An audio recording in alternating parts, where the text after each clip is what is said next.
Belakangan ini tengah viral tren foto profil warna pink dan hijau.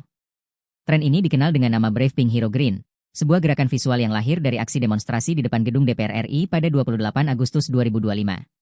Di balik viralnya Brave Pink Hero Green, terdapat dua sosok yang menjadi simbol gerakan ini. Ibu Ana, seorang demonstran berjilbab pink yang berdiri gagah di barisan depan, dan Afan Kurniawan, driver ojek online yang tewas tertabrak kendaraan taktis Brimob saat sedang bekerja. Sosok Ibu Ana pertama kali mencuri perhatian publik saat ia terekam kamera berdiri di tengah hujan deras, mengenakan kerudung pink, dan memegang pengeras suara. Ia bukan aktivis, bukan tokoh politik, melainkan seorang ibu rumah tangga yang merasa terpanggil untuk menyuarakan keadilan. Dengan suara lantang, Ibu Ana memaki aparat yang berjaga di pagar gedung DPR RI.